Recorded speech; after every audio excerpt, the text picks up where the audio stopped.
इसका mental health का हमारी बॉडी पे भी कोई इफेक्ट पड़ता है? इंटरकनेक्टेड है, जो हमें यहाँ पे फील होता है वो यहाँ पे उसका इफेक्ट होता है। और जो माँ बाप कहना चाहते हैं वो बच्चे नहीं समझ पाते। एक जनरेशन गैप तो है ही, और भले ही दोनों की तरफ से काफ़ी कोशिश है कि मैं इनको समझूं और वो भी मुझे समझे, ये कोशिश होती भी है। अगर टाइम स्पेंड नहीं करोगे उस रिलेशनशिप में, अगर कम्युनिकेशन नहीं होगा, कॉन्वर्जेशन नहीं होगा, तो वो रिलेशनशिप अच्छी बनेगी कैसे? तो हम सबसे पहले तो अर्ली स्टेज डिप्रेशन के क्या क्या सिम्टम्स होते हैं, पहले तो हमने डिप्रेशन के बारे में बात की। अब हम इसका सोल्यूशन के ऊपर बात करते हैं। फीमेल ज़्यादा डॉक्टर के पास जाते हैं as compare to man. Incident जो आपके लिए काफ़ी ट्रॉमेटिक रहा हो, अगर ये फिर से अपने साथ हो जाता है तो उस वक्त इंसान का कॉन्फिडेंस एक झटके में नीचे उतर आ जाता है। पोस्ट ट्रॉमेटिक स्ट्रेस डिसऑर्डर क्या है और क्यों फीमेल्स ज़्यादा इस चीज़ को फेस कर रही हैं? PTSD को हील करने के लिए थेरेपीज़ भी होती है। कभी कभी CBT थेरेपी की वजह से MET थेरेपी या और कोई therapy, depending upon the situation of the person. लोग ना रिजेक्शन को हैंडल नहीं कर पाते, चाहे फिर वो रिलेशनशिप में हो, चाहे फिर वो अपने करियर में हो। वो एक्सेप्ट ही नहीं कर सकते कि किसी ने उनको मना किया है, बिल्कुल नहीं एक्सेप्ट कर सकते। करना नहीं है। ADHD का सल्यूशन है, थेरेपीज है, काउंसलिंग है। तो इतने साइलेंट किलर्स है मेंटल हेल्थ के कि पता नहीं चलता है कि ये इंसान को हो चुका है। कौन सी वो स्टेज है जहाँ पर आपको संभल जाना चाहिए कि इससे पहले कि देर हो जाए थेरेपी ले लेनी चाहिए? लोगों को हार्ट अटैक पता है, पैनिक अटैक बहुत कम लोगों को, सिर्फ 40% लोगों को पता होगा। जो सिम्टम्स है पैनिक अटैक के, those are also very similar, same of heart attack. देखिए, बुली करना मतलब क्या करना, किसी के ऊपर अपना कंट्रोल साधना। ये जो रेपिस्ट की मानसिकता है, जो मेंटेलिटी है, ये कैसी होती है? एक रेपिस्ट वो इंसान है जो इमोशनली डिस्टर्ब है। ज़रूरी नहीं है कि विक्टिम बर्बाद हो गई, ओके, ऐसा ज़रूरी नहीं है। रेपिस्ट भी बर्बाद हो सकता है। गुस्सा आना इज़ नॉर्मल, थोड़ा सा एग्रेसिव होना is normal, but that should not become your behaviour. खुद के साथ मेंटल रिहर्सल्स करिए। रात को सोने के पहले compulsorily bed time routine follow करिए, ब्रीदिंग एक्सरसाइज करिए, आपको मेंटल इश्यूज आएंगे ही नहीं। जय श्री कृष्ण, आप सभी का स्वागत है हमारे आज के पॉडकास्ट में। हमारा जो माइंड है ना, ये बहुत ही ज़्यादा पावरफुल है। ये हमें बना भी सकता है और बर्बाद भी कर सकता है। अगर किसी ने कुछ ऐसा बोल दिया, और डिस्टर्ब तो बड़ी जल्दी होता है माइंड, ये सपोज किसी ने कुछ ऐसा बोल दिया जो हमें सुनने में अच्छा नहीं लगा, तो ये डिस्टर्ब हो जाएगा। कुछ ऐसा देख लिया जो हमें अच्छा नहीं लगा, तो तब भी डिस्टर्ब हो जाएगा। और जब ऐसा हमारा फेस चल रहा होता है, जब हम लो फील करते हैं या माइंड डिस्टर्ब होता है, तब हमें किसी की हेल्प चाहिए होती है।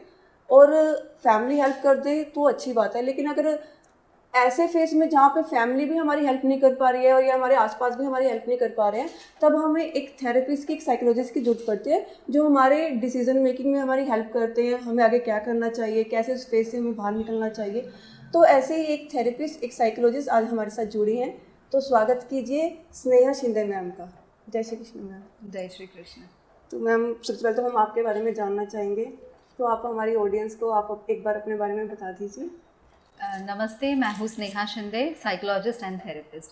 मैं इस प्रोफेशन में लास्ट 14 ईयर्स से हूँ और मेरी कोशिश यही है कि मैं ज़्यादा से ज़्यादा लोगों को मेंटल हेल्थ के बारे में बता सकूँ, ताकि लोग इसका फ़ायदा ले सके, अपने ऊपर अप्लाई कर सके और जो प्रॉब्लम्स है उससे मुक्ति पा सके। हम ज़्यादातर लोग ना अपनी फिजिकल हेल्थ पर ज़्यादा ध्यान देते हैं, लेकिन मेंटल हेल्थ पर बहुत कम ध्यान दिया जाता है। अगर हम देखते भी हैं, लोग जिम जाते हैं, लोग योगा करते हैं। चलो, योगा तो फिर भी एक तरह से हमें मेंटली भी हेल्प करता है, लेकिन आमतौर पर ना मेंटल हेल्थ को इतना तवज्जो नहीं दिया जाता। तो आप इसके बारे में आपके क्या थॉट्स हैं? देखिए, जैसे अभी आपने बताया, फिज़िकल हेल्थ हो तो उसके लिए हम डॉक्टर के पास चले जाते हैं। सर्दी बुखार हो गया या कोई ऐसी चीज़ हो गई तो हम चले जाएंगे, दवाई ले लेंगे और हम ठीक हो जाते हैं। लेकिन क्या हम इतना ही इम्पोर्टेंस मेंटल हेल्थ को देते हैं? I don't think so. हमें ऐसा लगता है कि जो हमारे साथ हो रहा है ये 2 दिन के बाद ठीक हो जाएगा, या मैं सो जाता हूँ, ओके, मैं रेस्ट ले लेता हूँ, मुझे ठीक लगेगा।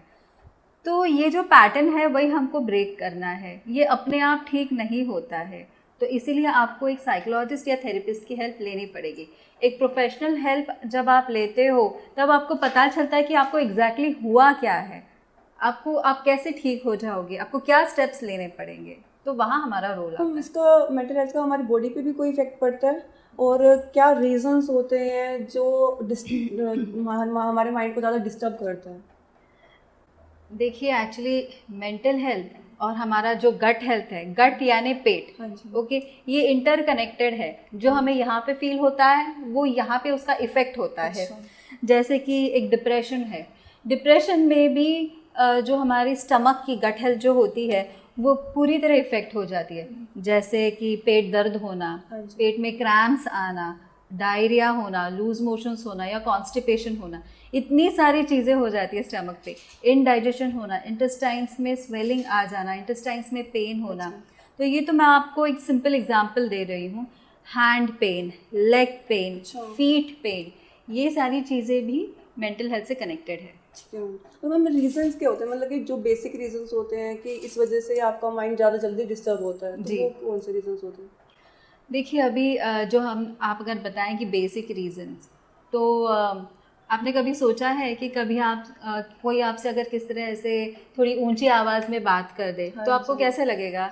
मतलब बहुत कम लोग हैं जो इसको अच्छे से हैंडल कर पाते हैं। जो लोग ऑलरेडी सेंसिटिव है, ओवर सेंसिटिव है, वो लोग को इस बात का बहुत बहुत बुरा लगता है और वो पर्सनली ले लेते हैं इस चीज़ को कि अगर इन्होंने ये कहा है तो वो इतना हर्ट हो जाते हैं अंदर से, उनको रात को नींद नहीं आएगी, वो खाना नहीं खा पाएंगे, किसी से बात नहीं कर पाएंगे, पूरी तरह मतलब स्माइल तक नहीं करते, इस हद तक हर्ट हो जाता है।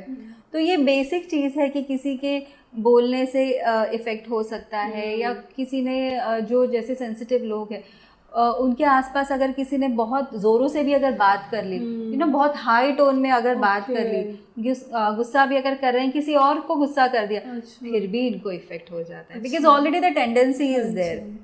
एंड जैसे कि हम बोले वर्क प्लेस में, वहाँ पे भी एम्प्लॉयज़ पे बहुत इफेक्ट होता है, क्योंकि देखिए अभी प्रेशर तो हर जगह है, मतलब स्कूल्स में प्रेशर है, ये तो इतनी बेसिक थिंग हो गई, यहाँ तक प्रेशर आ गया है। ऑफिसेस में भी एम्प्लॉयज़ पे इतना ज़्यादा प्रेशर होता है परफॉर्मेंस का, टारगेट्स अचीव होने के लिए, उस वक्त भी ये सारी चीज़ों का उनके मेंटल हेल्थ पे बहुत ज़्यादा इफेक्ट होता है। जैसे अभी आपने बच्चों की बात की है, स्कूल की बात की है, तो मैम आजकल बच्चों में एक स्पेशली एक चीज़ देखी जाती है कि वो ना अपने फैमिली से थोड़ी दूरी बना लेते हैं, और वहीं पर उन्हें अपने किसी ना किसी स्ट्रेंजर की ज़रूरत पड़ती है, स्टेटस डालेंगे, फीलिंग एलोन, जबकि उनके पास पूरी फैमिली होती है। लेकिन एक स्ट्रेंजर अगर कुछ भी उनको बोल देगा ना तो वो उनके साथ कनेक्टेड फील करते हैं। तो हम क्या रीज़न है कि बच्चे खुद को ना दूर रखने लग गए अपनी फैमिली से? दूसरा है कि उनको स्ट्रेंजर्स के साथ इतना कनेक्टेड फील क्यों होता है? तो क्या हो जाता है कि बच्चे पूरा दिन फैमिली के साथ टाइम स्पेंड करते हैं। फैमिली में होता कौन है? बेसिकली न्यूक्लियर फैमिलीज अगर हम देखेंगे तो पेरेंट्स है, ओके, माँ बाप है, और फिर कोई एक सिबलिंग है, भाई है या बहन है।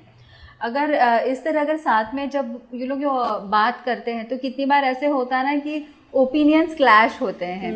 जो बच्चे जो कहना चाहते हैं वो कभी कभार माँ बाप नहीं समझ पाते, और जो माँ बाप कहना चाहते हैं वो बच्चे नहीं समझ पाते। एक जनरेशन गैप तो है ही, और भले ही दोनों की तरफ से काफ़ी कोशिश है कि मैं इनको समझूं और वो भी मुझे समझे, ये कोशिश होती भी है, तो भी समटाइम्स ऐसे हो जाता है ना कि वो कोशिश जैसे एक रिजल्ट नहीं देती। माँ बाप का भी एक नज़रिया होता है, वो चाहते हैं कि बच्चों को हम सब कुछ दें, लेकिन एक उनका फिक्स तरीका होता है करने के लिए। वही काम अगर दूसरा कोई करेगा तो बच्चों को लगता है, जैसे स्ट्रेंजर आप कह रहे हो कि, तो बच्चों को लगता है कि हाँ ये मुझे समझ के ले रहा है। पेरेंट्स कितनी बार बच्चों को डांटते हैं उनकी गलतियों पे, वो हर बार पर्दा तो नहीं डालेंगे क्योंकि उनको सिखाना भी तो है बच्चों को। But sometimes how it happens कि ये जो अप्रोच है ना ये स्ट्रिक्ट आता है, तो बच्चों को ऐसे भी लगता है, which I am not saying that, sometimes ऐसे हो भी जाता है कि बच्चे मतलब पेरेंट्स बच्चों को ठीक से समझा नहीं पाते, उनको जो कहना है वो ठीक से बता नहीं पाते, तो वहाँ पे एक बैरियर आ जाता है। उस बैरियर की वजह से भी बच्चों को लगता है कि मेरे पेरेंट्स मुझे समझ नहीं पा रहे हैं, और मुझे चाहिए कि कोई मुझे समझ के लिए, जिसको मैं अपनी सारी मन की बात बताऊं और जो मुझे बिल्कुल भी जज ना करे। घर पे मैं बोलूँगा और एक शर्म भी आती है, क्योंकि आजकल self dignity, okay, and self respect, ये वैल्यूज़ बहुत बढ़ गए हैं। पहले भी थे लेकिन अभी ये काफ़ी बढ़ गए, इसमें अवेयरनेस बहुत है। एंड जैसे अगर हम बात करें बच्चों के बारे में, तो जो जेनजी है, जो एज ग्रुप है, यू नो, फ्रॉम एज 16, 17, जो लेट टीनेज ईयर्स हैं टिल एज 25, इनको अपने बारे में बहुत ज़्यादा अवेयरनेस है। वो अपनी सारी फीलिंग्स को, इमोशंस को ना बहुत अभी इम्पोर्टेंस देने लगे, अभी पहले जैसे नहीं रहा। तो इस वजह से फिर उन्हें लगता है कि कोई हमें समझ के ले, क्योंकि मुझे जो लग रहा है मैं अपने पेरेंट्स को नहीं बता पा रहा हूँ, वहाँ से ठीक से मेरे पास पहुँच नहीं रहा है। तो स्ट्रेंजर मतलब, और ये स्ट्रेंजर होता कौन है? कभी कोई फ्रेंड हो सकता है, कभी कोई रिलेटिव हो सकता है, या फिर एक्चुअली अब ऐसे हो गया है, जैसे मैंने बताया कि अवेयरनेस बहुत ज़्यादा बढ़ गई, तो बच्चे हमारे पास ही आ जाते हैं बहुत सारी चीज़ें, क्योंकि उनको लगता है कि यहाँ पे ट्रस्ट है, जजमेंट नहीं होगी, तो वो कुछ भी हमारे साथ शेयर कर सकते हैं, बता सकते हैं, और वो प्राइवेट भी रहेगा, वो आगे जाएगा भी। जी। और सोशल मीडिया की अगर हम बात करें ना, तो बच्चे क्या दिखाते हैं कि they are actually like they are not able to connect at home, connection कम हो गया है। यस। एक तो सबके पास फोन्स आ जाएंगे, गैजेट्स आ जाएंगे, तो उसके ऊपर टाइम स्पेंड होगा, तो कनेक्शन तो ऑटोमेटिकली कम होगा ना, रिजल्ट तो आएगा ही ना उसका। तो वो उसका ये भी इफेक्ट हो जाता है, क्योंकि अभी हम सब लोग सोशल मीडिया पे प्रेजेंट है, बिल्कुल, लेकिन प्रेजेंट होना, ओके, नॉर्मली प्रेजेंट होना और एक्सेसिव प्रेजेंट होने में बहुत ज़्यादा फ़र्क है। तो वो इतना ज़्यादा जो जेनजी हैं, ओके, स्टूडेंट्स हैं, university kids, and even may be हम सब भी, हम इतना ज़्यादा टाइम स्पेंड करने लगे ना सोशल मीडिया पे, कि वहाँ पे दूसरों का स्टेटस देख के, दूसरों की लाइफ देख के हम खुद से ही कंपेयर करने लगे कि हमारी लाइफ में सब कैसे चल रहा है। उस वजह से ये जैसे कंपटीशन हो गया, अगर इसने ये स्टेटस डाला, वेरी हैप्पी वाला स्टेटस, तो मैं भी कुछ डालूं। इट इज़ नॉट रियलिटी, किसी के भी लाइफ में ये सच में नहीं चल रहा है। लोग वही दिखाते हैं जो वो दिखाना चाहते हैं। तो आप वो डिफरेंस समझिए बच्चों, और आप सभी ये डिफरेंस समझो कि ये सच नहीं है। Alright, and it's okay. जो मुझे अगर लोनली फील हो रहा है तो दैट इज़ ऑल राइट, मैं अपनी फीलिंग्स को एक्सप्रेस करूँगा, इसलिए आप अपनी फीलिंग्स एक्सप्रेस करने के लिए सीखिए। ऑलराइट, और ये ठीक है, अगर आप शेयर भी कर रहे हो तो आप शेयर। मैम, क्या रीजंस है कि लोग अपनी फैमिली, एक तो सोशल मीडिया हो गया, ठीक है, और अगर कोई रीज़न मैम जिसकी वजह से वो अपनी फैमिली के साथ टाइम स्पेंड नहीं कर रहे, और सेकंड की टाइम स्पेंड करना फैमिली से कितना ज़रूरी है आज के समय में, जो बहुत ज़्यादा ज़रूरी है। टाइम स्पेंड करना तो बहुत ही ज़्यादा ज़रूरी है। आप समझिए ना, कोई भी रिलेशनशिप हो, अगर टाइम स्पेंड नहीं करोगे उस रिलेशनशिप में, अगर कम्युनिकेशन नहीं होगा, कॉन्वर्जेशन नहीं होगा, तो वो रिलेशनशिप अच्छी बनेगी कैसे? एक दूसरे को समझाने नहीं होगा, वो पॉसिबल ही नहीं है ना। इसके लिए कम्युनिकेशन होना जरूरी है, और वो कब होगा? जब आप एक साथ टाइम स्पेंड करेंगे। तो जैसे अभी कितनी फैमिलीज में ये रूल बना रखा है कि डिनर टेबल पे आएंगे, ठीक है, तो तभी किसी के फोन नहीं होने चाहिए, बिकॉज फोन क्या है, डिस्ट्रैक्शन है। तो अगर फोन साइड में हटा दिया, तभी तो आप ऊपर देखोगे, एक दूसरे के चेहरों के पास देखोगे, और आप बातें करोगे एक दूसरे के पास, और आप एक दूसरे के एक्सप्रेशन से भी समझ पाओगे कि are you feeling okay today, are you all right, you know, like that. मतलब आधी बार तो फैमिलीज में एक दूसरे के बारे में पता भी नहीं होता, उनकी लाइफ में चल क्या रहा है, वो किस फेज से गुजर रहे हैं। आज के समय में डिप्रेशन 10 में से अगर बात करें तो 6 लोग फील कर ही रहे हैं, उस स्टेज से गुजर ही रहे हैं। तो हम सबसे पहले तो अर्ली स्टेज डिप्रेशन के क्या क्या सिम्टम्स होते हैं जिससे हमें पता चल सके, और दूसरा कि इस क्यों ज़्यादा से ज़्यादा लोगों के बीच में ये चीज़ आ रही है, क्यों लोग इतना डिप्रेशन फील कर पा रहे हैं, क्यों इस स्टेज से गुजर रहे हैं, क्या रीजंस हैं? देखिए, अभी जैसे बताया, तो अभी जो रेशियो, जो स्टेटस आ रहा है बाय इंडियन गवर्नमेंट, वैसे एंड इवन वर्ल्ड वाइड 5 में से 2 लोग डिप्रेस्ड है। अच्छा, ठीक है, ये परसेंटेज कितना ज़्यादा हो गया बताइए आप मुझे? बहुत ही ज़्यादा है। मतलब डिप्रेशन कितना कॉमन है। हाँ जी। नॉर्मल मतलब लो डिप्रेशन होना is normal, low in the sense actually low, because जब हम डिप्रेशन को रेट करते हैं तो माइल्ड, मॉडरेट, हाई, ये ऐसे आ जाता है। तो थोड़ा डिप्रेशन, थोड़ी सी एंग्जाइटी, ओके, थोड़ा सा OCD वगैरह, और थोड़े से इश्यूज जैसे लो कॉन्फिडेंस होना, ओवर थिंकिंग वगैरह हो गई, ये सारा कुछ थोड़ी मात्रा में नॉर्मल है। लेकिन जब उसका एक्सटेंट बढ़ जाता है, then that is not normal. और यही होने लगा है लोगों में कि उसका परसेंटेज बढ़ने लगा है ड्यू टू दिस। अब ऐसे कितनी चीज़ें आप मुझे बताइए कि पहले आप जो पहले की मे बी इन 90s, इन 2000 का जो एरा था, उस वक्त सारी बातें जैसे बच्चे पेरेंट्स के साथ शेयर करते थे, हाँ जी। हस्बैंड वाइफ में भी, एक रिलेशनशिप में भी दोनों एक दूसरे के साथ सारी बातें शेयर कर रहे थे।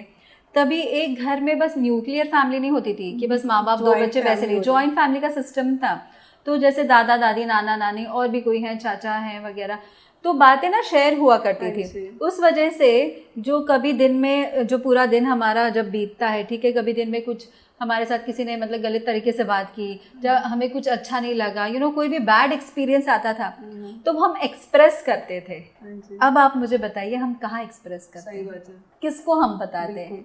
तो ये रोज की बातें हो गई। हाँ जी। जब ये बातें रोज होने लगी अपने साथ अभी, और वो इतना बिल्डअप होते जा रहा है, तो उसका तो एक बड़ा माउंटेन ही हो गया है ना। कहाँ हम किसके साथ शेयर भी नहीं की, किसी को एक्सप्रेस नहीं की। एक्सप्रेस करना जरूरी है।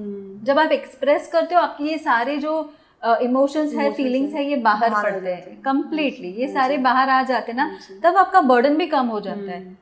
ये बर्डन जब बढ़ जाता है तब डिप्रेशन आ जाता है, और वही प्रॉब्लम है, सभी को हो रहा है। आप अगर देखेंगे तो आजकल बच्चों को भी डिप्रेशन है। हम बच्चों को, जैसे जो स्पेशली जो कॉम्पिटिटिव एग्जाम्स की तैयारी करते हैं, वो ज़्यादा इस चीज़ को फील कर पा रहे हैं। यस, बहुत स्ट्रेस है। हाँ जी। तो हमने डिप्रेशन के बारे में बात की, अब हम इसका सोल्यूशन के ऊपर बात करते हैं। अगर सपोज हमारे नॉन में किसी को कोई डिप्रेशन में है, तो हमें अपने आसपास का, उनके आसपास का कैसा एक एटमॉस्फेयर बनाना चाहिए जो उनको उस फेज से बाहर निकाल सके, मतलब हम उनकी हेल्प कैसे कर सकते हैं? देखिए, डिप्रेशन मतलब क्या है? When you are sad, when there is sadness in your personality which is more than 2 weeks, that leads to depression. After COVID, sadness which is more than 2 months, that leads to depression. तब हम depression उसको term करते हैं। ठीक है। अभी अगर आपको डिप्रेशन है, या आपकी फैमिली में किसी को है, या आपकी जानकारी में भी अगर किसी को है, तो पहली बात तो आप उनको थोड़ा एक give them a hand of help, थोड़ी सी हेल्प करिए, उनको थोड़ा समझ के लीजिए। हाँ, ऐसा नहीं है कि वो बहुत स्टबन बन रहे हैं, बहुत ज़िद्दी बन रहे हैं, इसीलिए वो ऐसे बिहेव कर रहे हैं। हम बोलते हैं ना, क्या तुझको इतनी छोटी सी चीज़ समझ में नहीं आ रही, इसमें क्या बड़ी बात है? वो उनके लिए बड़ी बात है, क्योंकि उनके लिए जो आपके लिए नॉर्मल है, वो उनके लिए नॉर्मल नहीं है। तो आप थोड़ा सा आप उनको और समझने की कोशिश करिए, और थोड़ा सा एक एम्पैथी बिल्ड करिए उनके साथ। अगर नहीं हो पा रहा है, मतलब वो अगर कोई चीज़ नहीं समझ पा रहे, तो ठीक है, ऑलराइट, तुझे नहीं समझ आया ना, तुझसे नहीं हो रहा ना, चल मैं तेरी हेल्प कर देता हूँ। ऐसे करना ज़रूरी है, ताकि फिर सामने वाले को भी लगेगा कि मैं अकेला नहीं हूँ, मेरे साथ कोई है। और ये फीलिंग उनके लिए बहुत इंपॉर्टेंट होती है, क्योंकि लोनलीनेस इतना आ जाता है ना, भले ही उनके आसपास काफ़ी सारे लोग हैं, बट उन्होंने किसी के साथ शेयर ही नहीं किया, वो शेयर नहीं कर पा रहे हैं, में भी अकेले रहते हैं। जी, कंप्लीटली यही फीलिंग है। और शेयर करे भी तो कैसे? ट्रस्ट इश्यूज आ जाते हैं कि सामने वाला मुझे जज करेगा, वो मेरे बारे में क्या सोचेगा। उसको ऐसे तो नहीं लगेगा कि मैं जानबूझ के ये सारी बातें बना रहा हूँ, कि मैं झूठ बोल रहा हूँ, मुझे जो लग रहा है ना, वो मैं बस उसको बढ़ा चढ़ा के कर रहा हूँ। बात उसको लगेगी कि मैंने जो उसको बोला वो इतनी सी बात है, मुझे क्यों उसका इतना बड़ा लग रहा है। तो ऐसा नहीं होता है। इसके लिए मतलब ये फीलिंग आती है मन में, और एक डर बैठा होता है, बहुत ज़्यादा डर। उस वजह से ये बातें किसी के साथ शेयर नहीं करते। तो अगर आपको पता चल जाए कि आपके फ्रेंड के साथ या आपकी जानकारी में, फैमिली में किसी के साथ ये हो रहा है, तो उसके लिए आप घर में जितना हो सके पॉजिटिव एटमॉस्फेयर क्रिएट करिए, एक मोटिवेशनल एटमॉस्फेयर क्रिएट करिए। उसको बार बार आप टोको मत कि तू ये काम नहीं कर रहा है, तू ये नहीं कर रही है, तुझको ये आता नहीं है, तुझको तो ये समझ ही नहीं आ रहा है। नहीं, क्योंकि उसको सारा कुछ समझ आ रहा है। पहले तो वो अच्छा भला था ना, पहले तो उसको ऐसे कोई प्रॉब्लम नहीं आई, उसको अभी प्रॉब्लम आ रही है। तो उसको अभी ये प्रॉब्लम क्यों आ रही है? हर चीज़ का एक रूट कॉज होता है, कोई भी चीज़ ऐसे ही नहीं होती। डिप्रेशन अगर हो रहा है ना, तो उसका बहुत पहले कहीं ना कहीं रूट कॉज होगा। और हर चीज़ के जैसे फिर वो तभी हो गया, कॉजेज आ गए, लेकिन वो अभी ट्रिगर हुआ है। मतलब अभी कुछ तो ऐसे हुआ होगा कि जो उसने ये डिप्रेशन जो माइंड में ऑलरेडी कहीं तो घर कर चुका था, वो ट्रिगर कर गया, और इसलिए वो पूरी तरह बाहर आ रहा है।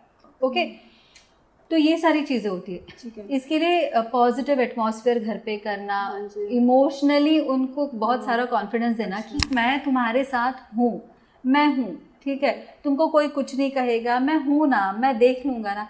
ये इतना सा कॉन्फिडेंस भी बहुत बहुत फ़ायदा करता है। मैम कई बार ऐसा होता है कि जो डिप्रेस इंसान कुछ ना कुछ ऐसे कर देता है, क्योंकि हमें तो लगता है कि वो उनके लिए वो नॉर्मल चीज़ है, उनको लग रहा है कि मैं सही हूँ, लेकिन कई बार हमें इतना गुस्सा आ जाता है, हम रिएक्ट ज़्यादा कर जाते हैं, तो उस वक्त वो इंसान बड़ा फील करता है। उस सिचुएशन में क्या करना चाहिए, उस सिचुएशन को कैसे हैंडल करेंगे? सिचुएशन तो हमने बिगाड़ दी है, उसको कैसे हैंडल करेंगे?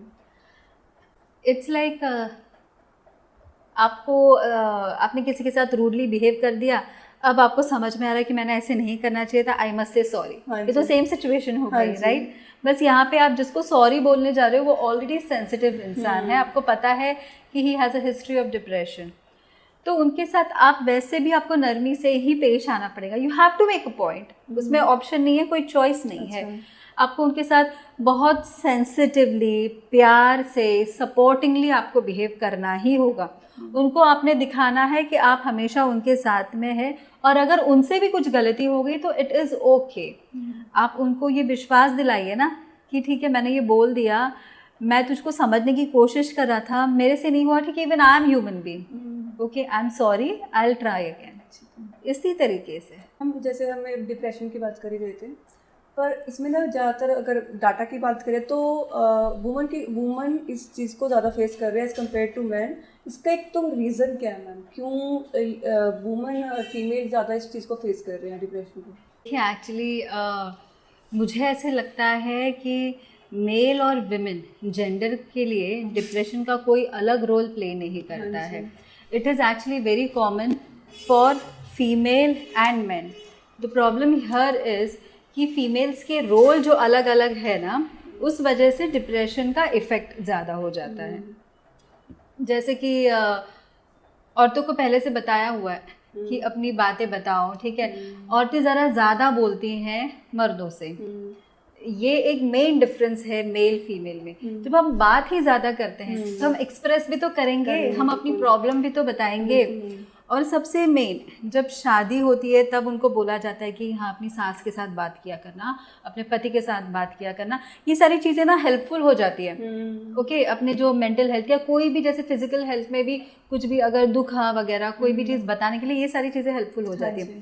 और लेडीज़ का कैसे है ना, जैसे कि शादी के बाद, ओके, बिकॉज एक फीमेल बॉडी के फंक्शंस अलग है, जैसे पीरियड्स हो गए, शादी हो गई, फिर चाइल्ड बर्थ, तो उसमें जो डॉक्टर के पास जाने की जो प्रक्रिया है वो ज़्यादा है मर्दों से। इसलिए आप देखेंगे कि फीमेल ज़्यादा डॉक्टर के पास जाते हैं एज कम्पेयर टू मैन। तो जब ये ही हो रहा है तो इसके साथ फिजिकल हेल्थ के साथ मेंटल प्रॉब्लम्स भी तो ज़्यादा आएंगे, है ना? तो ये कनेक्शन है कि दोनों में फ़र्क क्या है इस चीज़ का। मैम जैसे हम अगर विलेजेस की बात करें, वहाँ पे जो घर मतलब फीमेल्स वगैरह वो ना बाहर कम जा पाती हैं, ठीक है ना, एक उनको अकेलापन होता है, तो क्या अकेला रहना, क्योंकि वो ज़्यादा बात भी नहीं कर पाती हैं, जी, तो ये भी एक रीज़न हो सकता है। यस, कम्प्लीटली, बिकॉज अगर वो किसी के साथ शेयर ही नहीं करेंगी, और वहाँ पर क्या है ना कि बहुत रिस्ट्रिक्टेड एनवायरनमेंट होता है कि अगर वो चाहे तब भी इतने रिस्ट्रिक्शंस होते हैं, वो किसी के साथ बात नहीं कर सकती है। और वहाँ पे इतनी आज़ादी नहीं है ना कि किसी को हम बात भी करें, मतलब बस काम के लिए इतनी सी 1-2 वर्ड लाइन होती है, इतनी सी बात करो, ख़त्म, you are not allowed to talk beyond that. तो अगर नहीं ही बात करोगे तो आप एक तो एक्सप्रेस कर ही नहीं हो, उसके साथ आपका ज़्यादा लोगों के साथ कॉन्टैक्ट भी नहीं हो रहा है, लोनलीनेस कितना हो गया, बहुत ज़्यादा हो। तो हम ऐसे सिचुएशन में जहाँ पे आपके आसपास कोई नहीं है, तो वहाँ पे आप खुद को कैसे मेंटली फिट रख सकते हो? देखिए, मेंटली फिट रखने के लिए पहली बात तो आपको घर से निकलना ही पड़ेगा।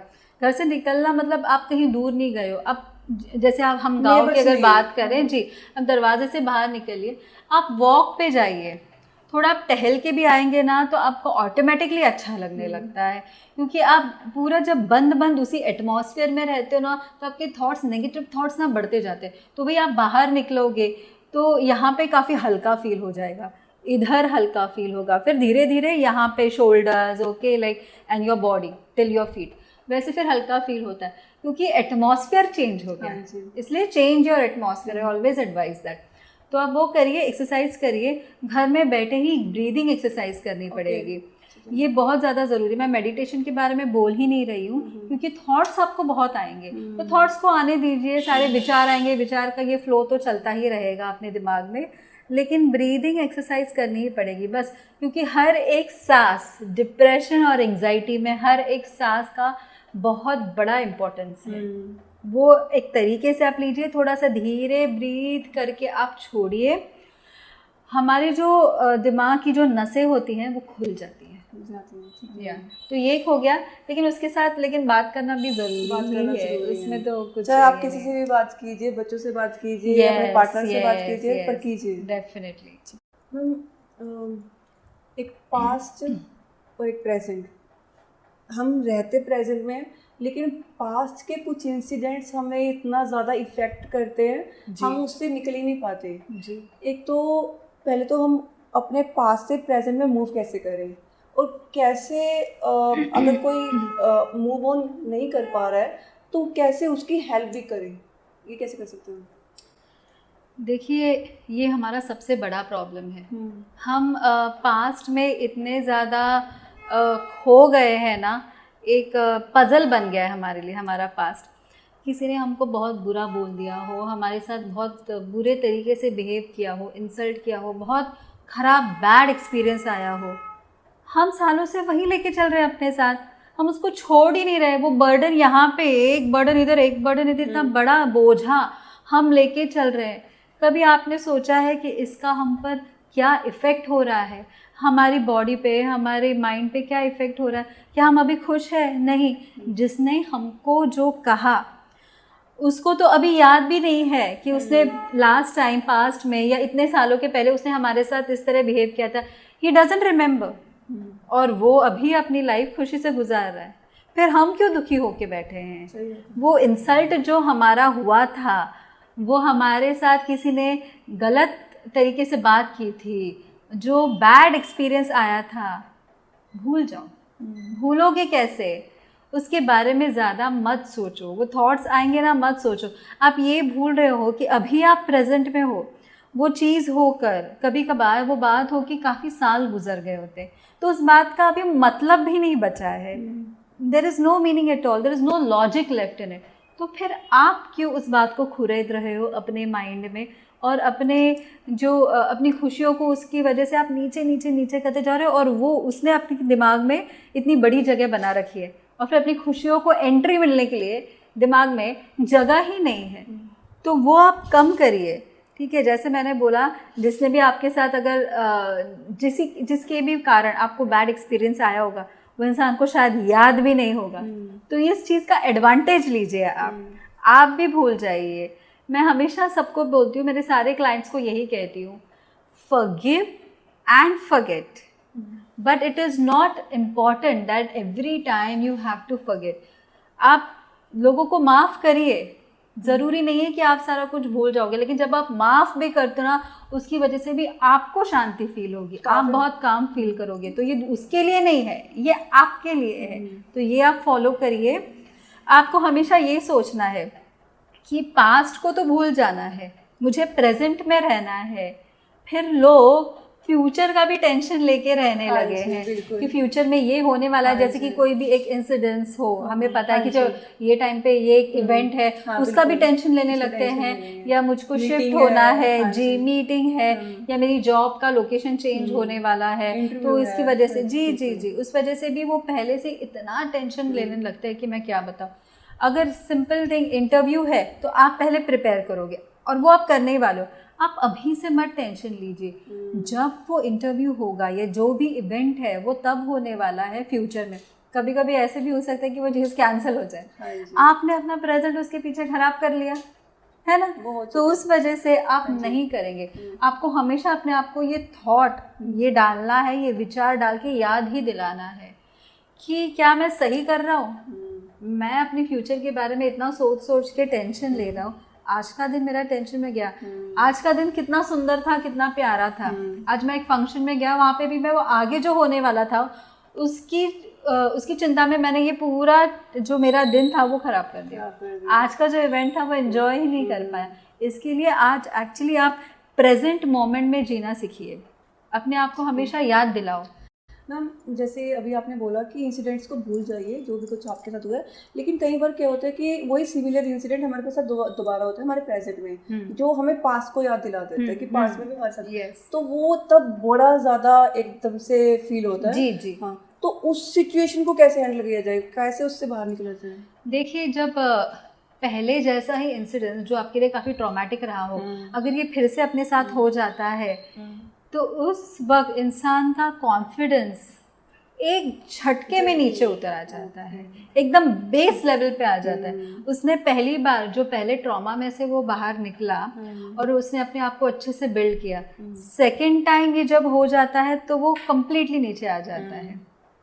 उस वक्त उसको एक तो अपने ऊपर हिम्मत बनाए रखनी है, उसने ये सोचना है कि पहले ये हो गया था, तब मैंने कैसे अपने आप को ट्रेन किया, मैंने अपने आप माइंड को ट्रेन किया, दैट वाज अ ट्रेनिंग जो मैंने अपने आप को दी है। तो तब मैंने कैसे स्टेप बाय स्टेप मैंने सारी स्टेप्स ली और मैं खड़ा रहा और पहले से भी अच्छे से खड़ा रहा। तो इस बार मैं क्यों इतना इफेक्ट हो रहा हूँ, और दूसरी बात मैं सामने वाले को इतनी ज़्यादा इम्पोर्टेंस क्यों दे रहा हूँ कि उसकी वजह से मुझे इतना इफेक्ट होना ही चाहिए। हमेशा ये एक चीज़ याद रखिए कि सामने वाला जो हमारे साथ जिस तरीके से बिहेव करता है, जो इसलिए हमें जो इतना इंसल्टिंग फील होता है, इतना बुरा लगता है, that thing is a reflection of his character, his personality. वो इंसान वैसे ही है तो वो वैसे ही बात करेगा, it has nothing to do with you. आप इसलिए इन सारी चीज़ों को पर्सनली मत लो, आपका इनसे एक्चुअली कुछ कनेक्शन नहीं है, ये आप सोचिए, आपको वो चीज़ उतनी इफेक्ट नहीं करेगी। Compulsory you have to keep in your mind. तो मैम ये PTSD है क्या, पोस्ट ट्रॉमेटिक स्ट्रेस डिसऑर्डर क्या है, और क्यों फीमेल्स ज़्यादा इस चीज़ को फेस कर रही हैं? जी देखिए, पोस्ट PTSD क्या होता है कि हमें पहले हम बहुत बड़े ट्रॉमा से गुजरते हैं, ट्रॉमा से हम गुजर तो गए, उसके बाद मतलब वो जो एपिसोड है वो पूरा फिनिश हो जाता है, लेकिन वो होने के बाद उसका स्ट्रेस हमको बाद में आ जाता है।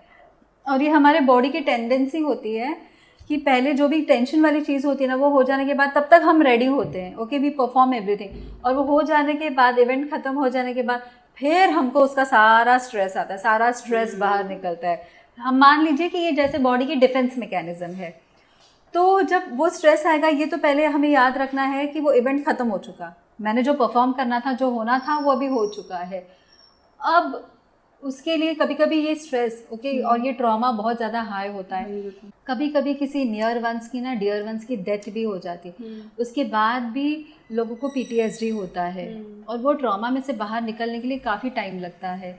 उसके लिए हम जैसे ग्रीफ काउंसलिंग देंगे, या पोस्ट ट्रॉमेटिक डिसऑर्डर के लिए भी काउंसलिंग हम देते हैं लोगों को, दैट इज़ नीडफुल, क्योंकि इससे फिर बहुत इफ़ेक्ट अच्छा आता है और फिर स्टेप बाय स्टेप फिर लोग हील हो जाते हैं। PTSD को हील करने के लिए थेरेपीज़ भी होती है, कभी कभी CBT थेरेपी की वजह से MET थेरेपी या और कोई therapy, depending upon the situation of the person, ऐसे थेरेपीज़ देके हम उनकी जो ये सारा जो इशू है उसको ट्रीट करते हैं। मैम आजकल ना लोग ना रिजेक्शन को हैंडल नहीं कर पाते हैं, चाहे फिर वो रिलेशनशिप में हो, चाहे फिर वो आपके करियर में हो।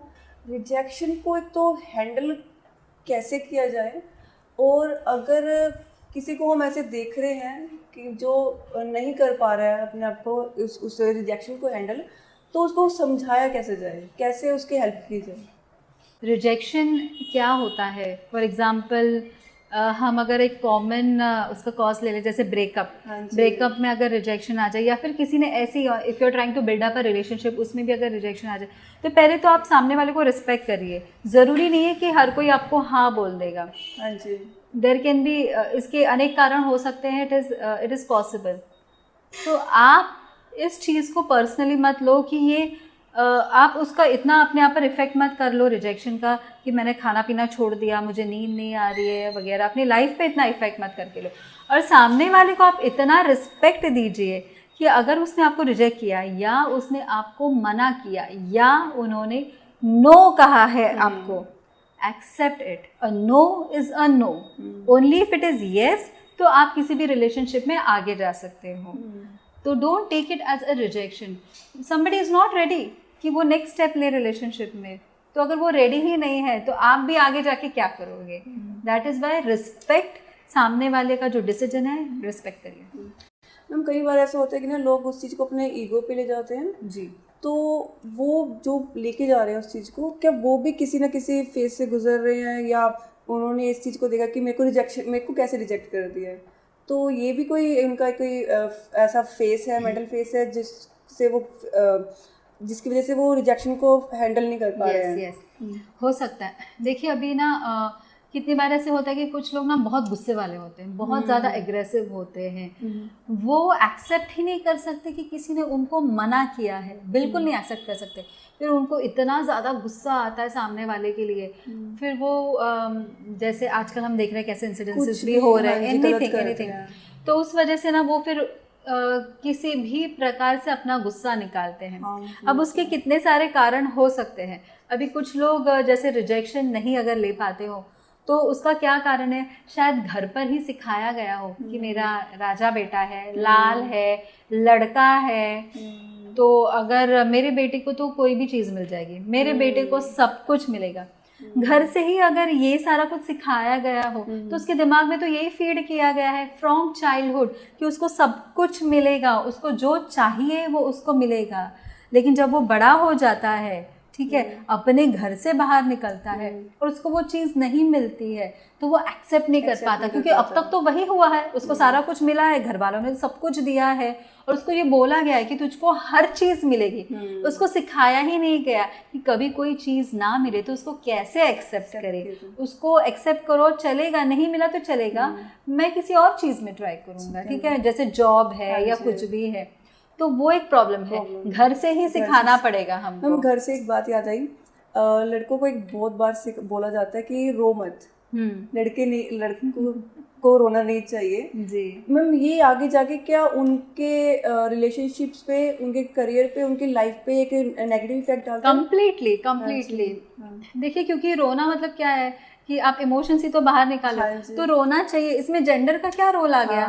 हमने इतना ये स्टीरियोटाइप कर रखा है इस चीज को, लड़की रोएगी तो ठीक है, लेकिन you are a boy, you can not cry, you are a man, you can not cry.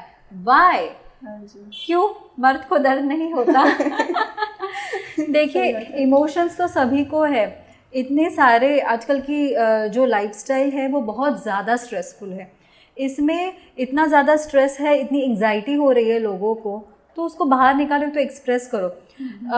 Stress भी रोने से बाहर निकलता है। When you are very stress आपको रोना आएगा, ठीक है, मतलब वो आपके बॉडी का इमोशन ही है, तो बाहर निकालो, रो लो। क्यों किसी को उसकी वजह से जज करना है कि ये अगर इंसान है, ये अगर आदमी है, ये रोया तो ये आदमी कम हो गया? ऐसा थोड़े है।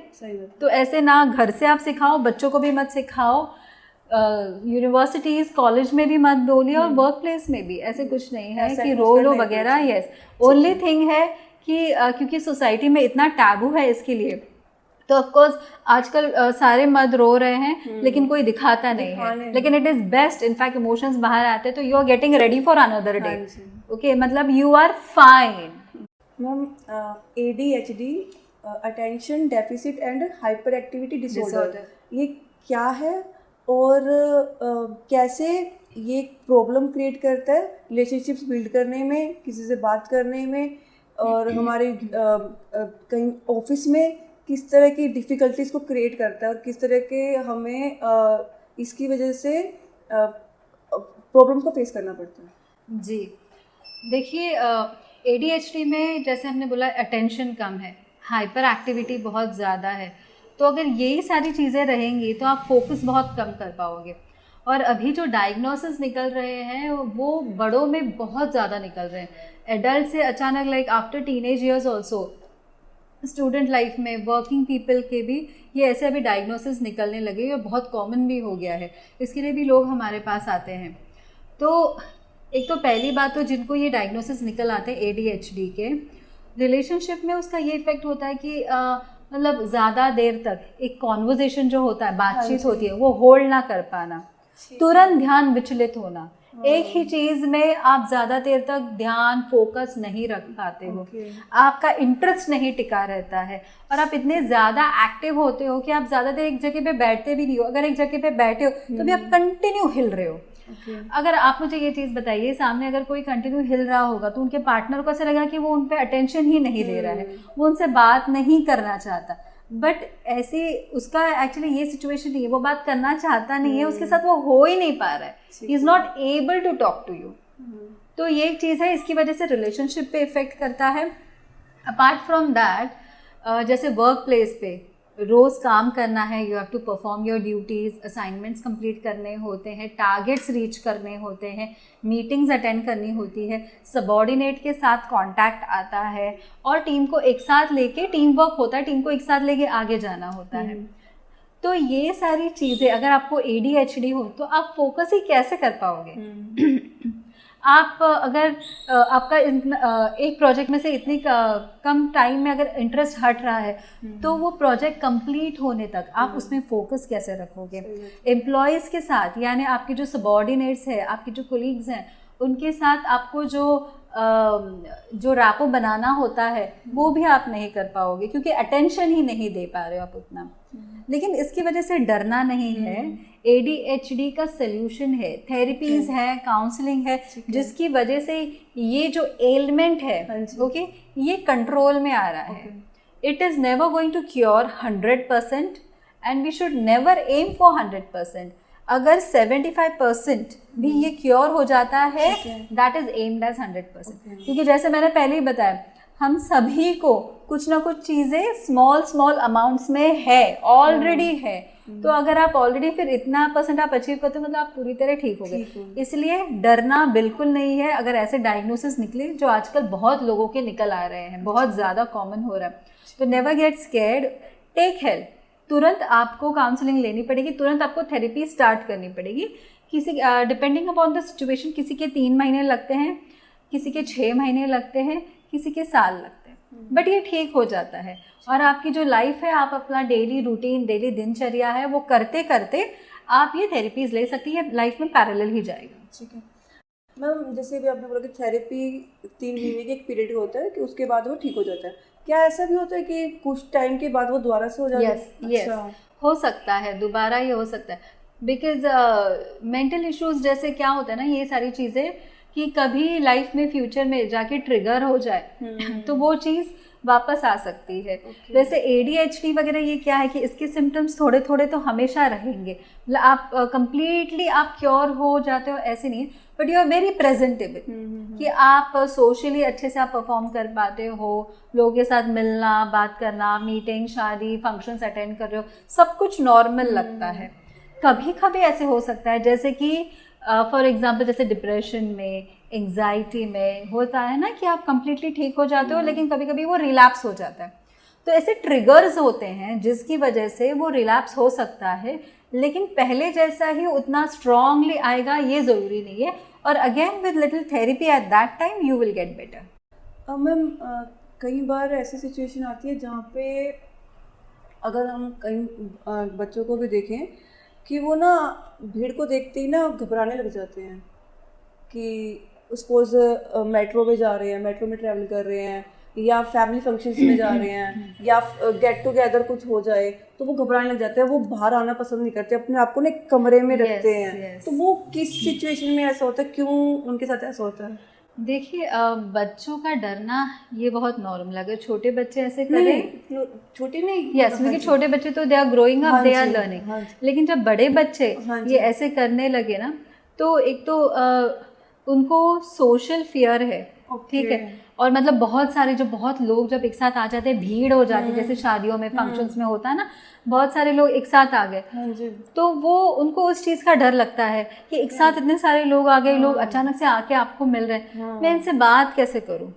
वो बात करने में भी डरते हैं, वो लोगों से मिलने के लिए डरते हैं। और ऑलरेडी कुछ बच्चों में कॉन्फिडेंस बहुत लो होता है। जो बच्चे ज़्यादा सेंसिटिव होते हैं और काफ़ी लो कॉन्फिडेंस होता है, वो बच्चों को लोगों से मिलने में डर लगता है, बात करने करने में डर लगता है, तो ऐसी जगह पे जब जाते हैं तो जहाँ पे छोटी रूम्स होती है या फिर एक कोने में बैठ जाएंगे, किसी से बात नहीं करेंगे, फ़ोन लेंगे, उसमें हाँ, उसके लिए पूरी तरह वो पूरा अपना माइंड डाल देते हैं, यहाँ नहीं देखना वहाँ नहीं देखना, ये सब ऐसे चीज़ें चल रही हैं।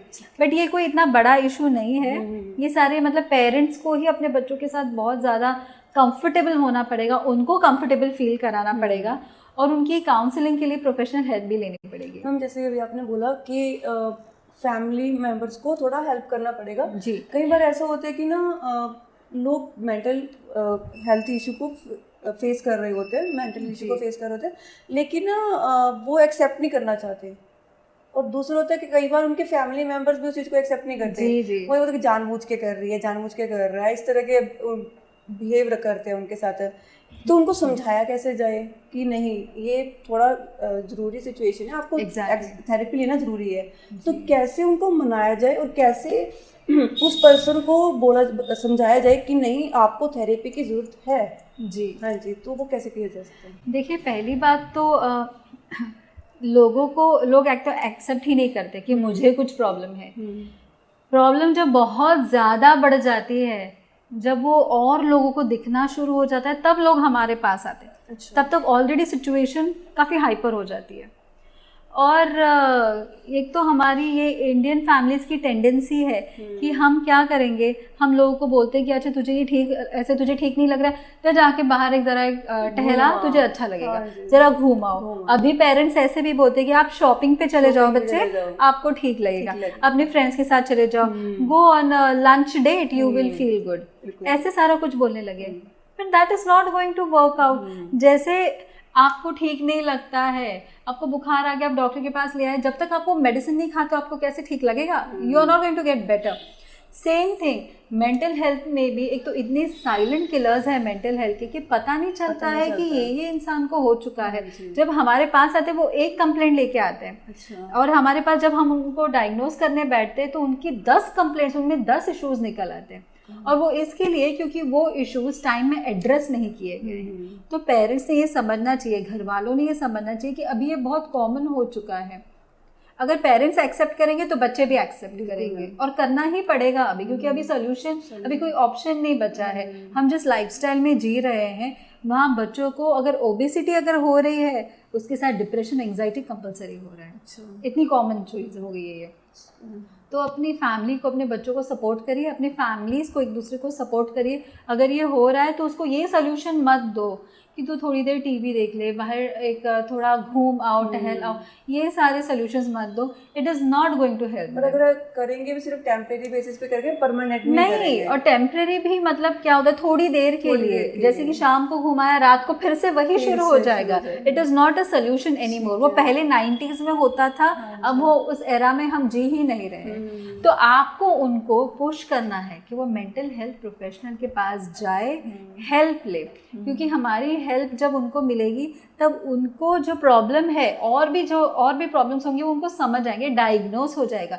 और जब राइट डायग्नोसिस होते हैं फिर उसके हिसाब से ट्रीटमेंट स्टार्ट होगी।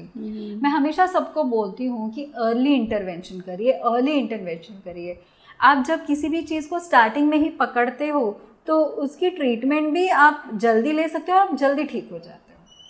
मैम जैसे अभी आपने बोला कि अर्ली इंटरवेंशन, मैम इसमें सबसे पहले तो यही जानना चाहेंगे कि कौन सी वो स्टेज है जहाँ पर आपको संभल जाना चाहिए कि इससे पहले कि देर हो जाए, थेरेपी ले लेनी चाहिए। यस। तो वो कौन सा सिम्टम्स है जो अलर्ट, जैसे बोलते हैं ना अलर्ट हो जाओ, तो वो कौन से सिम्टम्स हैं ma'am? In case of anxiety, जब हमको थोड़ा थोड़ा जो फील होने लगता है एंग्जाइटी में, जैसे high palpitations, heart beats fast हो जाती है, हाँ कि इतनी फास्ट हो जाती है कि हमको सुनाई देती है, बॉडी शिवर, और वो इतनी शिवरिंग कि इतनी ज़्यादा ऐसे शिवर होती है कि सामने वाले को तक नज़र आए। आप एक पेन लेते हो, वो पेन बार बार आपके हाथ से गिर रहा है, तो वो कितनी शिवरिंग हो गई। आपके हाथ पैर ठंडे पड़ना, और ये बस कहावत नहीं है, एक्चुअली होता है। आपके पाम इतने ठंडे पड़ जाते हैं, बर्फ़ के जैसे हो जाते हैं, फीट, तलवे बहुत ठंडे हो जाते हैं। अगर ये हो रहा है तो आपको एंग्जाइटी ज़्यादा हो गई है। ये अलर्टिंग पॉइंट है जब आपको प्रोफेशनल हेल्प लेनी ही पड़ेगी। You can not sit at home and से कि मैं ठीक हो जाऊँगा। एक जैसे एडवाइस देते हैं कोई पेरेंट्स है, फैमिली मेम्बर्स जहाँ जाके तू गर्म पानी से नहा ले, तेरे को ठीक लगेगा। गर्म पानी इसमें कैसे हेल्प करेगा? These are alerting points. आपको तभी जाना ही पड़ेगा साइकोलॉजिस्ट के पास, हेल्प लेनी ही होगी। अगर आप तब तक और देर आप लगाते हो इन सब चीज़ों में, it will turn into panic attack. और पैनिक अटैक कभी कभी सीवियर आ जाता है कि लोग बेहोश होकर कहीं पे गिर भी जाते हैं। जैसे कि अभी आपने पैनिक अटैक की बात की है जी। आधे लोगों को तो पता भी नहीं होता कि पैनिक अटैक जैसी भी कोई चीज़ होती है। जी, लोगों को जी। हार्ट अटैक पता है, पैनिक अटैक बहुत कम लोगों को, सिर्फ 40% लोगों को पता होगा, मे बी 40 भी नहीं पता हो। जी। तो पहले तो पैनिक अटैक ये आता कैसे है, किन सिचुएशंस में आता है, और दूसरा अगर किसी को पैनिक अटैक आ रहा हो तो हमें उस वक्त क्या करना चाहिए? राइट। हाँ जी। देखिए, पैनिक अटैक्स कब आएंगे? जब आपको हाई एंजाइटी की हिस्ट्री है, आपको ऑलरेडी थोड़ी सी एंजाइटी है, तभी आपको पैनिक अटैक नहीं आएगा। अच्छा। तो और उसके जो सिम्टम्स है पैनिक अटैक के, those are also very similar, same of heart attack. High palpitation हो रहा है, हार्ट बीट्स फास्ट हो गई है, स्लो चल रहे हो, आपको चलने में भी दिक्कत आ रही है, आपको दिख नहीं रहा ठीक से, आप एक लेवल से आप ऊपर देख नहीं पा रहे हो, आपके सामने अंधेरा आ रहा है, आपको चक्कर आ रहे हैं। These are very similar to heart attacks also. तो अगर ये सब कुछ आपको हो रहा है, बस आपका रीज़न यहाँ पे ये है कि आपको एंग्जाइटी फील हो रही है, लेकिन वो ऐसी वैसी नहीं है। You are having severe anxiety, that is why you have panic attacks. और पैनिक अटैक जब ये होता है ना, तो इंसान कुछ नहीं समझ सकता, कुछ भी नहीं, क्योंकि दुनिया या कुछ भी सीन जो सामने हो, it keeps on moving like this in front of their constantly. जब आपको ठीक से दिखेगा ही नहीं तो आप अपने आप को कैसे संभालेंगे? तो आप वो सिचुएशन मत आने दीजिए। पैनिक अटैक्स आर सिवियर, लोग उसकी वजह से हॉस्पिटलाइज हो जाते हैं और टाइम लगता है ठीक होने के लिए। वहाँ पे जाने के बाद भी डॉक्टर भी यही कहेंगे फिर आपको कि जैसे आप यहाँ से निकलो, you have to start your therapies, you have to go to a mental health professional, psychologist से मिलिए और अपनी थेरेपी स्टार्ट करिए। वहाँ पर जाके भी अगर आपको यही एडवाइस मिलने वाली है, तो पहले से ही अपने सिम्टम्स रिकॉग्नाइज करिए कि अगर मुझे ये हो रहा है और इतने दिन से हो रहा है, एक दिन की बात नहीं है, 2 दिन की बात नहीं, मुझे ये कंटिन्यू अगर 1 हफ्ता 2 हफ्ता कंटिन्यू मुझे एंग्जाइटी के सिम्टम्स हो रहे, तो आपको जाना ही पड़ेगा एक मेंटल हेल्थ प्रोफेशनल के पास। आपको हेल्प लेनी ही पड़ेगी। और अगर मैम किसी को, जैसे सपोज हमारे सामने किसी को पैनिक अटैक आ रहा है, तब हमें कैसे उसकी हेल्प करनी चाहिए, क्या कर सकते हैं हम उस सिचुएशन में? जी, आपको पहली बात तो उनको शांत एक जगह बिठाना होगा। अगर बाहर है तो एक बेंच पे बिठाइए, अगर कुछ नहीं है तो नीचे ज़मीन पे आप उनको बिठा दीजिए, लेग्स फोल्ड करके वो बैठेंगे। उनको बोलिए आप पहले धीरे आंखें बंद करिए, शांत रिलैक्स बैठ जाइए, हाथ भी नीचे रखो, मतलब बॉडी रिलैक्स करिए, पहले बॉडी रिलैक्स करवाइए और उनसे फिर ब्रीदिंग करवाइए। बहुत ज़रूरी है। जैसे बोलते कि ब्रेथ से क्या होगा, अरे ब्रेथ से आपके हार्ट बीट्स कंट्रोल में आ जाएंगे, हार्ट रेट कंट्रोल में आ जाएगी, पैल्पिटेशंस कम हो जाएंगे। धीरे आपको सांस लेनी है, सांस धीरे लेनी है, छोड़नी है, ये सारा कुछ करना है। And I always advocate anxiety में जैसे एक 3-3-3 रूल होता है, 3-3-3 रूल। कोई भी 3 चीज़ें, जैसे वो आँख खोले फिर उसके बाद कोई भी 3 चीज़ें उनको दिखानी है, उनको बोलो कि नेम करिए सामने कौन सी 3 चीज़ें दिख रही है। अगर बाहर है रास्ता दिख रहा है, कोई गाड़ी दिख रही है, पेड़ दिख रहा है, वो बोलो ताकि उनका ध्यान प्रेजेंट में आ जाए। वो हमारी कोशिश है, ध्यान हटाना और प्रेजेंट में लेके आना ताकि वो शांत हो जाए। नेक्स्ट 3 है, आप क्या स्मेल कर पा रहे हो, स्मेल लो और बताओ आपको मिट्टी की स्मेल आ रही है, पेड़ की स्मेल आ रही है, किसी टायर की, स्मोक की स्मेल आ रही है, ये 3 चीज़ें ठीक है स्मेल करनी। और थर्ड, कोई भी 3 चीज़ें जहाँ पे आप हाथ लगा सकते हो, एक्चुअली हाथ लगाओ। कपड़ा क्या पहन रखा है, कलावा पहन रखा है, बाल है, किसी भी चीज़ को हाथ लगाओ।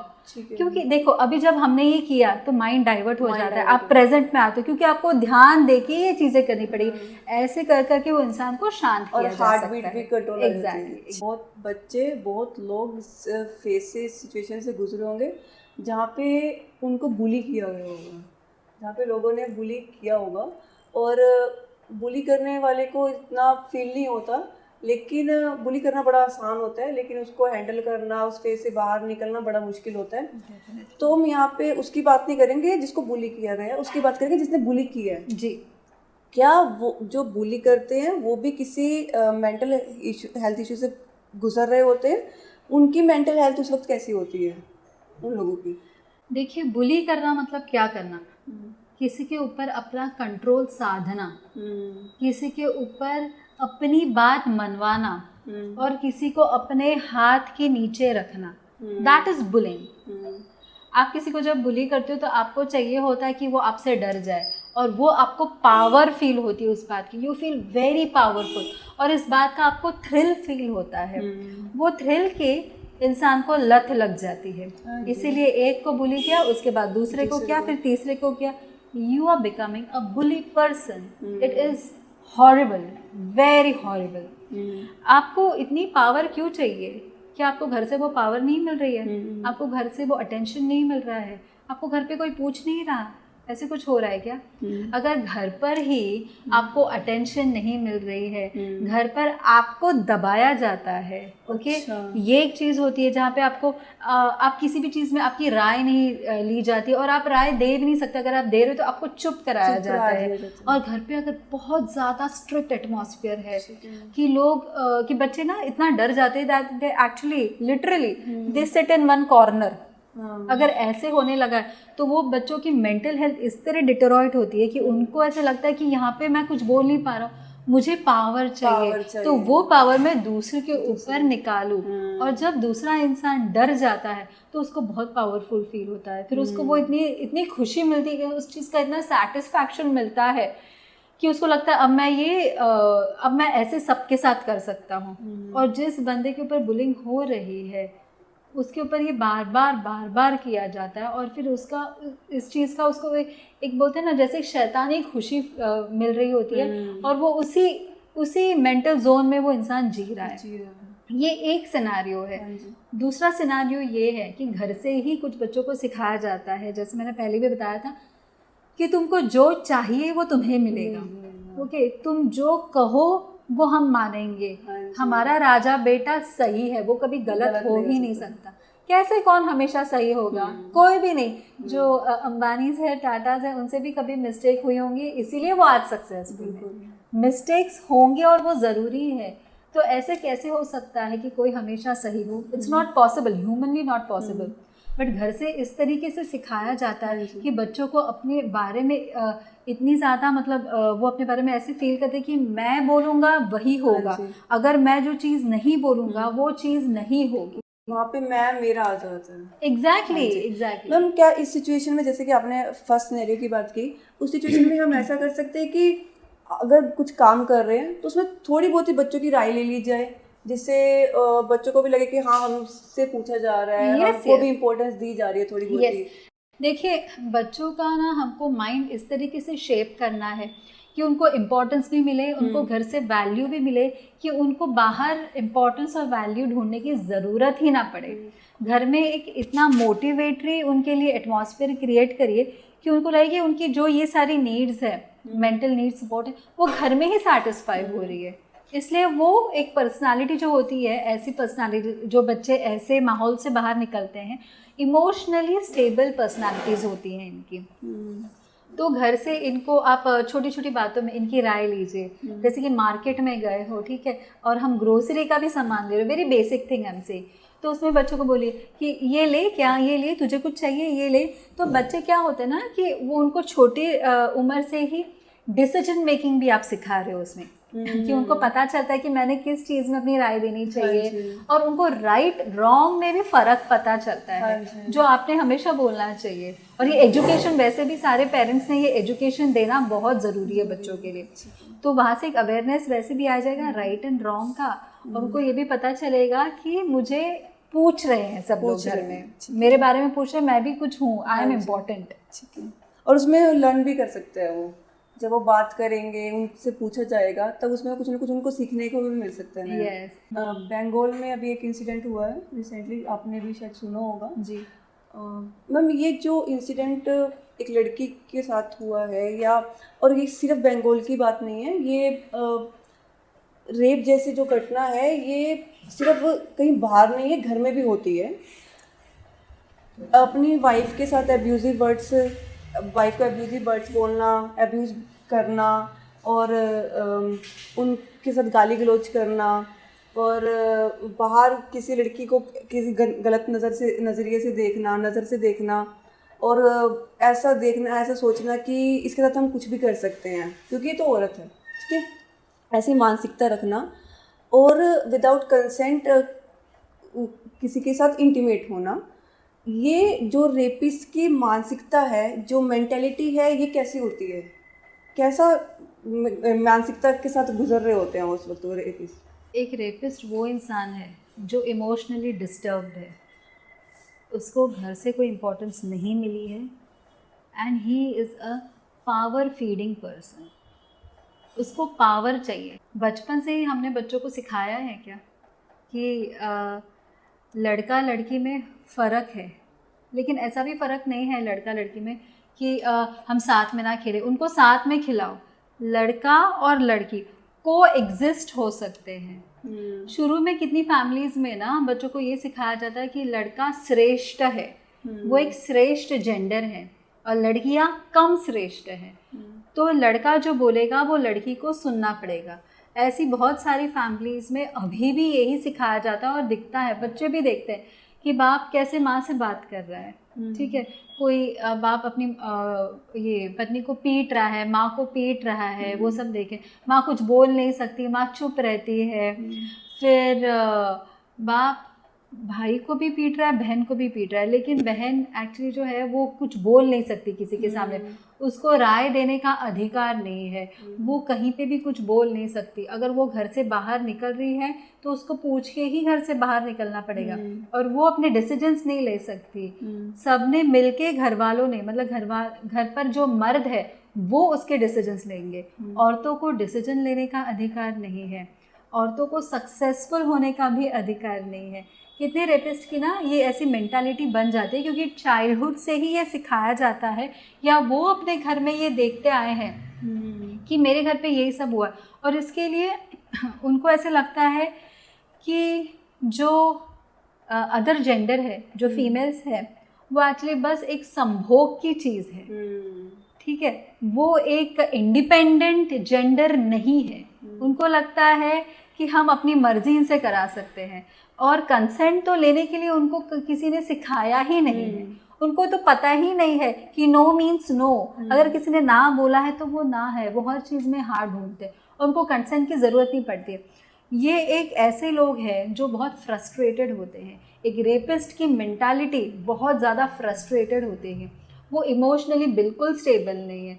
उनको पावर चाहिए जो उनके घर से नहीं मिली, और उन्होंने देखा है कि उनके घर पे औरतों के साथ कैसे बिहेव किया गया है, तो वो पावर उनको मिलने के लिए वो दूसरी औरतों के साथ उसी तरीके में बिहेव कर रहे हैं। और ज़रूरी नहीं है कि एवरी रेपिस्ट जब वो रेप करता है तो उसको सेक्स चाहिए। It is not for sex, it is for power. It is to show कि मैं आपके साथ कुछ भी कर सकता हूँ, आप मेरा कुछ नहीं बिगाड़ सकती, तुम मेरा कुछ नहीं बिगाड़ सकती। डर नहीं है, वो बाद के बारे में नहीं सोच रहा है कि बाद में उसके साथ क्या हो सकता है, वो बस अभी के बारे में सोच रहा है कि मैं ये करूँ, ठीक है, मैं इसको हर्ट करूँ, मैं इसको तकलीफ़ दूँ, मैं इसके साथ कुछ ऐसे करूँ कि उसको बहुत ज़्यादा तकलीफ़ हो, वो बहुत रोए, और उस चीज़ को उनको थ्रिल मिलता है, उनको खुशी होती है, उनको सेटिस्फैक्शन मिलता है। So this is not normal, मतलब they have an abnormal personality, abnormal mentality, okay. और ज़रूरी नहीं है कि रेपिस्ट वो लोग होते हैं जो रूरल एरिया से आ रहे हो, कोई भी हो सकता है, कोई भी, एग्जैक्टली, कहीं वर्क प्लेस हो, कॉलेजेस हो, स्कूल्स हो, आजकल जैसे हमने देखा स्कूल की भी कितनी सारी, एग्जैक्टली। तो वैसे तो लड़कियां घर में भी सेफ नहीं है, बाहर भी है, लेकिन यहाँ पे हम लड़कियों की सेफ्टी के ज़्यादा, उनसे ज़्यादा हम मर्दों की मेंटालिटी के बारे में बात कर रहे हैं। बिल्कुल। तो ये हमें ही अपने बच्चों को सिखाना पड़ेगा बचपन से कि आप रिस्पेक्ट करिए, respect other gender, take consent of another gender. आप देख लो कि उनकी हाँ है क्या, कोई भी रिलेशनशिप में भी, okay, never try to get intimate forcefully, क्योंकि उससे फिर क्या होगा कि चलो the act has been done, फिर उसके बाद फिर मन में वो थॉट्स आएंगे, आपको गिल्ट फीलिंग भी हो सकती है, ठीक है, और सामने वाले पार्टनर की नज़र से आप भी उतर जाते हो, क्योंकि पहले जो इतनी बॉन्डिंग होती है वो बॉन्डिंग कम हो जाती है। आपको अपना रिलेशनशिप ज़्यादा प्यारा है, ये पावर ज़्यादा प्यारी है, आप डिसाइड करिए और चूज़ करिए। मैम, कई बार ऐसा भी होता है कि फैमिली इस चीज़ को समझ नहीं पाती है, वो सोचते हैं कि नहीं छोड़ो, बाहर निकलो इस बात से, किसी को मत बोलो, किसी को ये मत करो। जी जी। मैम उस चीज़ का उस पर्सन पर कितना इफेक्ट पड़ता है? ऑफ कोर्स इफेक्ट होता है। पहली बात तो हमको पेरेंट्स को या घर वालों को ये पहचानना पड़ेगा कि ये इंसान इतना एग्रेसिव हो रहा है, इतना ज़्यादा रूड हो रहा है, औरतों के लिए उसके फीलिंग्स चेंज हो गए, औरतों के लिए वो बहुत गंदा सोचने, उसकी नज़र भी चेंज हो गई है और वो बहुत गंदा सोचने लगा है। और वो औरतों के लिए इस तरह सोचता है कि अगर ये इंडिपेंडेंट, तो उसको पहली बात तो कमाने की क्यों ज़रूरत है, सक्सेसफुल क्यों है, उनका काम ये है ही नहीं, उनका काम है शादी करना, बच्चे पैदा करना और घर संभालना, तो ये सक्सेसफुल क्यों है। ऐसे सारे जो अगर घर वाले अगर ये पैटर्न्स देखें उनके फैमिली मेम्बर्स में, तो उनको समझना चाहिए कि ये किस तरफ जा रहा है, वहीं पे उनको रोकिए, वहीं पे उनकी मेंटालिटी चेंज करने की कोशिश करिए, उनको ये समझाइए कि ये सोसाइटी है, यहाँ पे मेल फीमेल कोएग्जिस्ट करके ही रहेंगे। और अगर वो ये फीलिंग्स जो है वो अगर ये ज़्यादा दिन अपने साथ लेके चलते हैं तो उसके क्या इफ़ेक्ट्स हो सकते हैं, क्या कॉन्सिक्वेंसेस हो सकते हैं, उनसे ये ऐसे गलत काम हो सकता है। और गलत काम हो जाने के बाद उसका इफ़ेक्ट उनके ऊपर खुद पर भी क्या पड़ेगा, मतलब जो इंसान ये काम करेगा फिर वो जेल टाइम होगा, उसकी पूरी ज़िंदगी ख़राब हो जाएगी। बस एक घंटे में या 15 मिनट के वो एक्ट के लिए वो हमेशा के लिए वो खुद भी बर्बाद हो जाता है। विक्टिम ज़रूरी नहीं कि विक्टिम बर्बाद हो गई, ओके, ऐसा ज़रूरी नहीं है, रेपिस्ट भी बर्बाद हो सकता है। मैम क्या जब पेरेंट्स को पता चल जाए कि उनका बेटा इस या किसी को भी फ्रेंड को पता चल जाए कि वो ये इस तरह की मानसिकता रख रहा है, इस तरह की उसकी मेंटेलिटी है, क्या उस चीज़ के लिए भी, उसकी सोच बदलने के लिए भी थेरेपी दी जा सकती है? Completely, yes yes. ये सोच जो है, इतनी एग्रेसिव सोच, इतना जो एग्रेशन जब मेन में आ जाता है, एंगर बहुत ज़्यादा आ जाती है, और विमेन के लिए जब इनके ऐसे थॉट्स चेंज होते हैं और घर वाले ये पकड़ ले, तो उसके लिए भी हमारे पास लेके आते हैं ये थॉट्स, ओके, ये पैटर्न ऑफ थॉट्स जो है वो चेंज हो सकता है। तो इसके लिए भी थेरेपी लगेगी और वो थेरेपी से ये सारा सॉल्व हो जाएगा।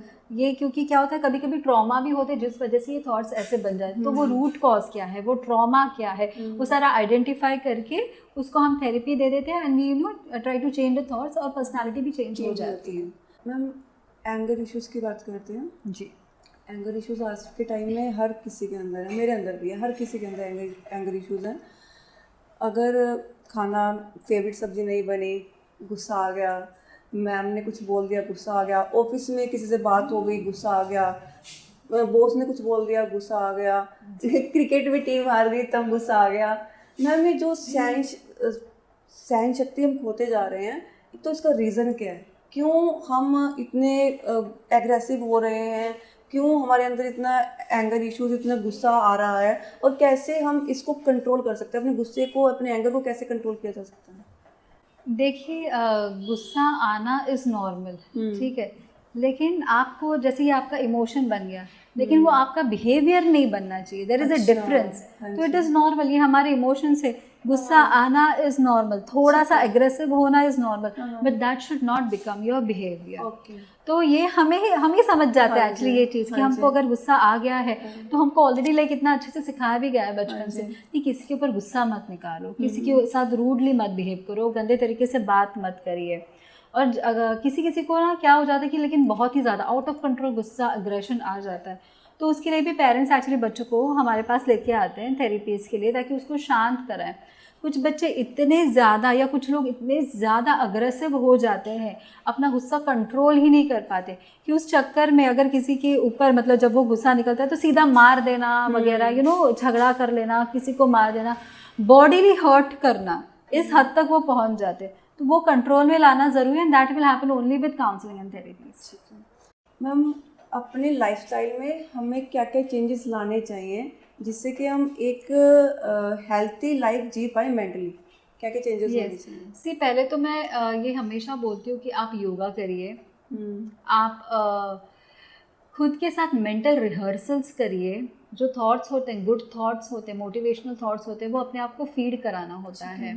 क्योंकि क्या होता है कि हम घर पर हम ठीक है, पर बाहर जब वापस, जैसे वर्क प्लेस हैं, स्कूल कॉलेजेस, जहाँ पे भी हम जा रहे हैं, वहाँ पे फिर से ऐसे स्टिमुलस होंगे जो हमको गुस्सा दिलाएंगे, हमारी मेंटल हेल्थ इफेक्ट करने वाले होते हैं।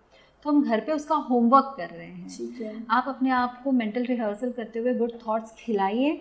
हमेशा अपने आप को याद करिए कि ये चीज़ ज़रूरी नहीं है जिसके ऊपर मैं इतना गुस्सा हो रहा हूँ या मुझे इतना बुरा लग रहा है, वो चीज़ एक्चुअली इतनी ज़रूरी है ही नहीं मेरे लाइफ में। और सामने वाला क्या चीज़ से मुझको बोल रहा है, वो वो खुद वैसा सोचता है, इसके लिए वो इस तरह कह रहा है, तो वो मेरे बारे में है ही नहीं, तो मुझे क्यों उस चीज़ का इफ़ेक्ट हो रहा है। तो जैसे मैंने पहले बताया, आप योगा करिए, आप वॉक्स पे जाइए, बिकॉज़ वॉक्स बहुत ही अंडररेटेड चीज़ है। लेकिन आप बाहर जब घूमने जाते हो, मतलब चलने जाते हो, तो उससे भी आपकी मतलब इंटरनली उसके साथ ब्रेथ्स भी कनेक्टेड है, तो वो एक एक्सरसाइज हो जाती है। ईयरफोन्स लगाइए ताकि आपको और सपोर्ट मिले, गुड म्यूज़िक, आप बहुत काम फील करते हो। एक लोगों को ना ऐसे ही खुशी फील हो जाती है उससे, तो वो भी आपके मेंटल हेल्थ के लिए बहुत अच्छे से काम करता है। आप घूमने चले जाइए फैमिली के साथ, अच्छे से टाइम स्पेंड होता है ना, तो आप एक दूसरे के साथ अच्छे से जानते हो। कभी कभी ना कितने सारे गिले शिकवे हो जाते हैं फैमिली में भी, फैमिली मेम्बर्स के साथ, वो भी इन चीज़ों के साथ सॉल्व हो जाती है। और दूसरी चीज़ ना, लोगों के साथ मतलब लोगों को समझना सीखो, सिंपैथी दीजिए। इस कदर नहीं दीजिए कि वो सामने वाले को फील हो जाए, लेकिन उसको समझने की कोशिश करिए। आप नहीं जानते कि सामने वाला जाए किसी के साथ भी आज दिन भर में कितना बुरा हुआ है, क्या हो गया है। So give them person that benefit. आप अच्छे से व्यवहार लोगों के साथ जब करते हैं, आप भी अच्छा फील करने लगते हैं।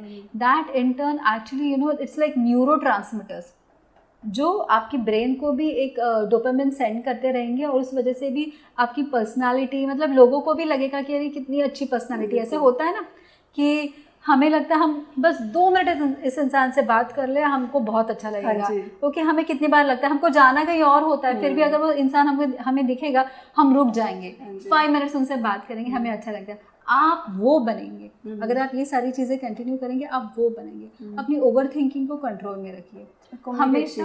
यस, हमेशा अपने आप को चेक करिए, मैं ओवर थिंक कर रहा हूँ।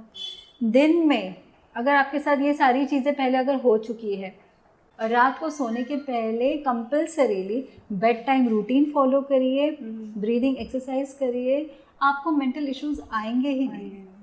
पहले तो आपका शुक्रिया अदा करते हैं, आपने अपने बिजी शेड्यूल में से थोड़ा सा समय निकाला हमारे पॉडकास्ट के लिए। जय श्री कृष्ण। जय श्री कृष्ण। अगर आप सभी को आज का पॉडकास्ट अच्छा लगा, आज का एपिसोड अच्छा लगा, आपको पसंद आया हो, कुछ सीखने को मिला हो, तो प्लीज़ लाइक, शेयर, कमेंट और सब्सक्राइब जरूर कीजिएगा। जय श्री कृष्ण।